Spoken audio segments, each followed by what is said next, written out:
here this morning with Jeff Richey, managing partner of Foamheads, maker of these foam hats for college and NFL football teams. Mr. Richey is also a fellow alum of the University of Washington. So first of all, where did the idea for Foamheads come from? Well, the idea actually came from my partner, and he, about 5 years ago, came up with the concept of actually taking, when Mike Holmgren came in, well, I guess it might have been more than 5 years ago now, but when Mike Holmgren came to town from Green Bay, Jim, my partner, was asked to do a promotion for the radio station that did all the broadcast, had broadcast rights for Seahawks radio. And they decided to do a playoff of the Cheesehead. So they did a kind of a crude hawk head to welcome Mike Holmgren into town.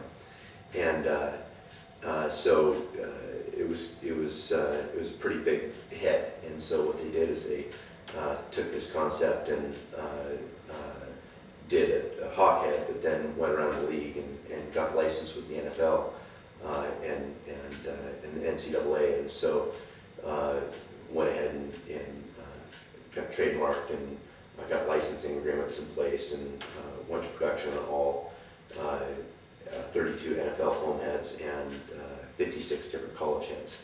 So that's where the idea came from. Why did you know Foamheads was a good company to be involved with? Why Foamheads? Why this company? Yeah, nobody else that can make a foam head.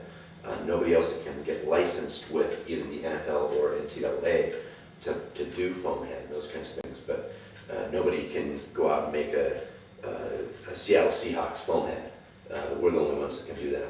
Nobody can make a Husky, dog head. We're the only ones that can do that. So we've got a unique niche, and again, it's one of these kinds of things where when you look at a product and you look at, one, the marketability, but two, what's your competition out there?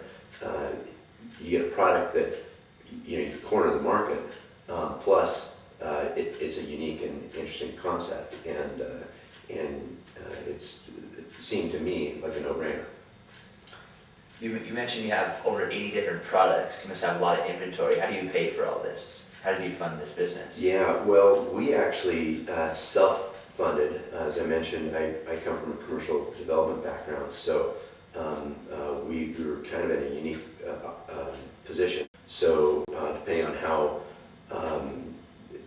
well the team's doing, you could have Denver Broncos that you consistently sell 4,000 or 5,000 units a season, whereas maybe the Detroit Lions, you might be likely to sell 500 units.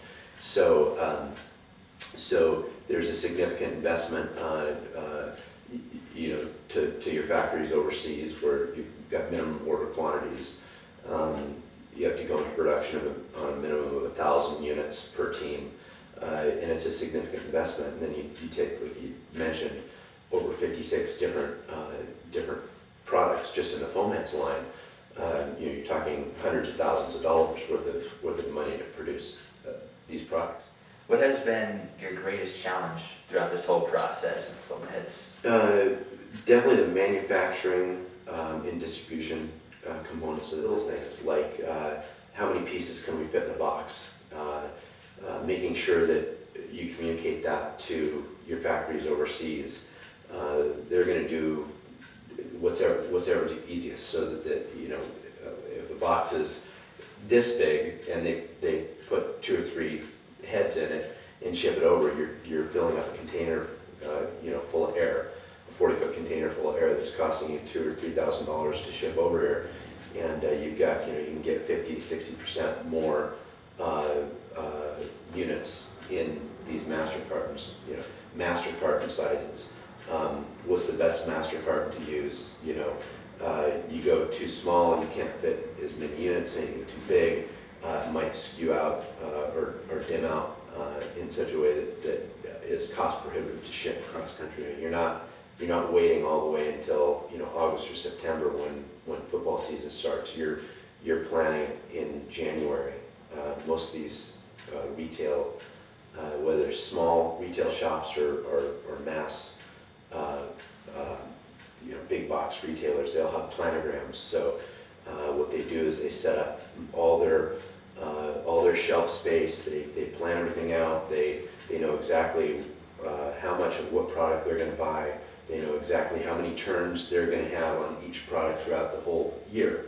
And so your product, this is a seasonal product that fits into maybe a sports, licensed sports department or a hardline department. And they have a certain amount of shelf space. This time, the economy's been tough the last couple of years, so open to buy dollars have shrunk. Finally, what advice would you have for young entrepreneurs who want to grow up and be in your shoes when they get older and get out of college?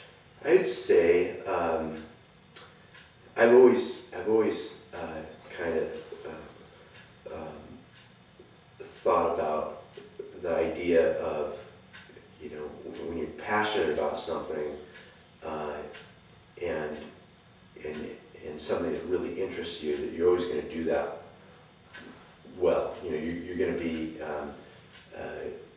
more apt to be successful with something that interests you. I would say follow what inspires you and what you're passionate about, and ultimately you'd be successful with doing that. Okay, thank you very much. You're welcome.